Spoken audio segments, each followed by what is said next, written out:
Oui, c'est la personne que je crois. Ça veut dire que c'est ma fille, mon enfant. Je la reconnais aux yeux. Vous la reconnaissez à ses yeux? À ses yeux. Cette jeune femme a 25 ans. Oui. S'appelle Laetitia. Exact. Un prénom que vous avez choisi pour elle il y a Pour elle. 25 ans. Oui, mais je l'appelais plus Titi, il y a 25 ans. Titi. Titi, oui. Un prénom que vous ne lui avez donné que 4 ans. Le temps Oui. de la voir un peu. Et Exactement. puis plus jamais. Oui. Elle est toujours aussi belle. Je suis très contente. Oui. Est-ce que vous voulez savoir, Muriel, ce que votre fille est venue vous dire ce soir? Oui. Laetitia, je ne vais pas vous appeler Titi. C'est à vous de parler.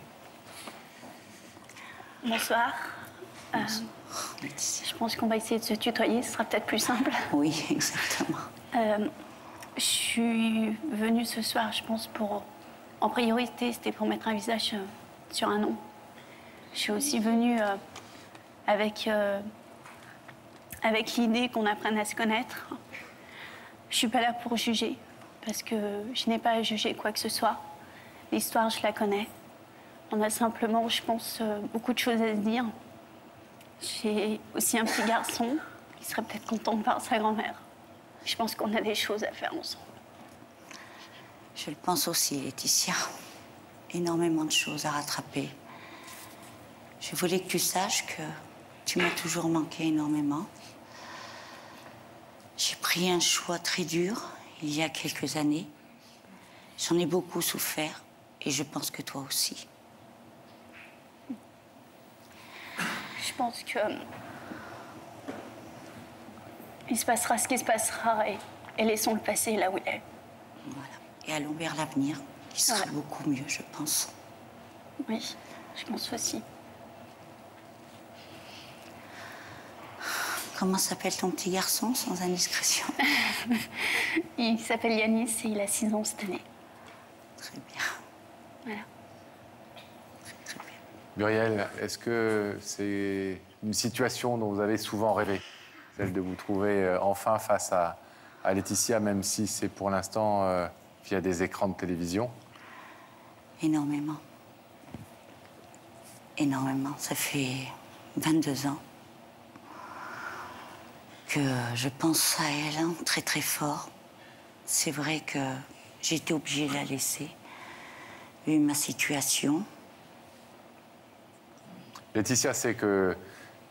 Elle ne sait pas grand-chose, mais elle sait que, en tout cas, vous vous êtes battue à une époque pour essayer de la reprendre, de la récupérer, C'est vrai. de retrouver vos droits de mère, et que vous en avez été empêchée. Exact. Elle a découvert ça il n'y a pas très longtemps, et je pense que... Enfin, elle nous a confié que ça l'avait beaucoup rassurée aussi. C'est vrai que Laetitia, ça a été très dur quand je t'ai laissée. Un divorce très difficile, sans travail. J'étais très jeune. Et je ne pouvais pas te garder, malheureusement, avec moi. Quand j'ai pu, j'ai voulu te revoir. On m'a toujours dit non. Voilà. Je le sais, et puisque j'ai eu mon dossier, j'ai lu l'histoire, je la connaissais, je l'ai lue. À aucun moment, même sans avoir lu le dossier, je n'ai jugé. Et je dirais qu'actuellement, si j'ai fait cette démarche-là, de passer par un plateau télé, c'est pas forcément évident de raconter sa vie. C'était simplement parce que j'étais arrivée au bout de mes recherches et que j'avais plus de possibilités. Et donc, j'ai tenté ma chance. Mais écoute, je suis trop heureuse, Laetitia, tu peux pas savoir. J'en ai peut-être pas très l'air, mais je suis vraiment très, très contente de la démarche que tu as eue. Vous avez d'autres enfants? Non, je n'ai pas d'autres enfants. Laetitia était unique. Et elle Unique. sera toujours unique. Dans tous les sens du terme. Oui. Muriel, comme le veut le principe de cette émission que vous connaissez, je vais vous demander de vous lever, s'il vous plaît, face au rideau. Un rideau qui symbolise 25 ans et en tout cas plus de 21 années passées loin de Laetitia et ce soir, elle a fait la démarche pour essayer d'abolir toutes ces années et cette distance. Vous pouvez laisser ce rideau fermé, vous pouvez évidemment l'ouvrir. Qu'est-ce que vous décidez? Non, je vais l'ouvrir. J'ai assez attendu.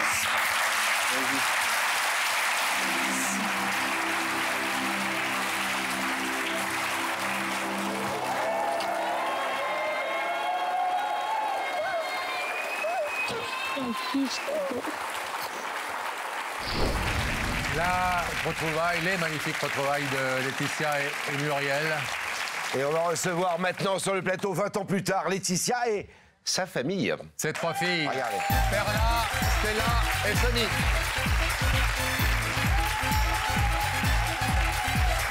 Ça va, Laetitia? Bonjour les filles. Bonjour Laurent. Comment ça va? Tite. Bonjour. Vous êtes trop mignonnes les trois. Ah bah oui. Ça va? Ça va. Laetitia, on vient de voir cette séquence mémorable de Y a que la vérité qui compte, une séquence qui a fait beaucoup couler d'encre et de larmes, j'imagine, depuis 20 ans. Vous venez de la revoir. Ça vous fait toujours la même impression de revoir cette séquence? Ça fait toujours la même impression et au-delà de ça, c'est aucun regret. Heureuse de l'avoir fait. Heureuse de l'avoir fait? Ouais. Pourquoi est-ce que vous auriez pu avoir des regrets? Parce que je pense que quand on fait ce genre d'émission, il ne faut pas avoir d'attente, il faut accepter l'autre comme il est et ne pas être exigeant. Et moi, c'est dans cette démarche que je l'avais fait. Alors, on le voit, vous avez retrouvé votre maman chez nous, hein, sur notre plateau. Après, j'ai dit tout à l'heure, des semaines de recherche à l'époque. Vous ne l'aviez pratiquement jamais vue, voire jamais vue. Qu'est-ce qui s'est passé ensuite quand vous êtes sorti du plateau avec votre maman? Eh ben, on a tissé un lien. On a appris à se connaître. Doucement, tranquillement? Oui, doucement. On a évolué ensemble. On a beaucoup parlé, échangé, accepté, parce que c'est pas évident. On arrive en tant que femme avec un enfant, avec sa vie qui a été construite, avec peut-être des demandes que l'autre ne peut pas fournir par protection. Et du coup, il faut apprendre à grandir et à évoluer et faire avancer cette relation, déjà entre nous deux, pour pouvoir après faire évoluer cette relation différemment. On le sait parce qu'on présente évidemment, on anime cette émission depuis très longtemps, Pascal et moi, que beaucoup de mamans ou de papas d'ailleurs qui ont abandonné ou qui ne se sont pas occupés correctement de leurs enfants vivent une terrible culpabilité même quand ils retrouvent des contacts. C'est jamais simple, en plus quand on passe à la télé et qu'on passe pour le parent abandonnant, c'est terrible.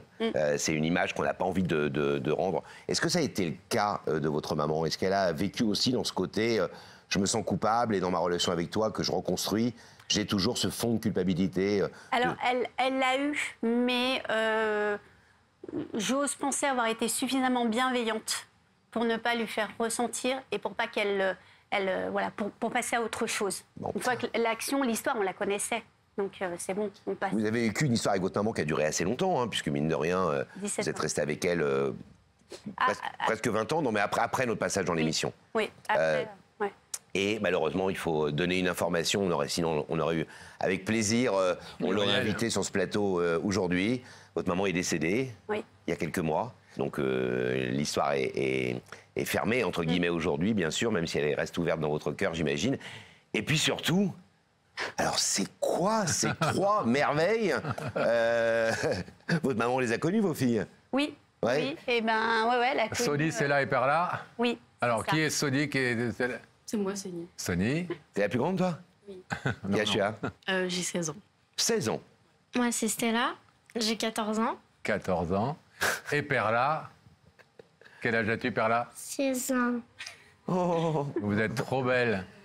Laetitia, est-ce que Muriel a été une belle grand-mère, une grand-mère heureuse? Oui, ça a été une grand-mère et puis ça lui a permis d'apaiser aussi beaucoup de souffrance et ça lui a permis d'avoir un vrai rôle puisque dans l'éducation qu'on leur a donnée, c'était aussi, elles connaissaient l'histoire, donc elles ont entendu l'histoire.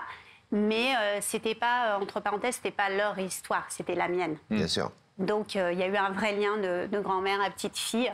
Mon fils aîné, par contre, qui n'est pas présent, mais qui était là à l'époque, il a, lui, connu l'avant, l'après. Et ça aussi, ça a été chouette pour lui de découvrir une nouvelle grand-mère, quoi. Les filles, vous êtes de la génération très digitale, très connectée.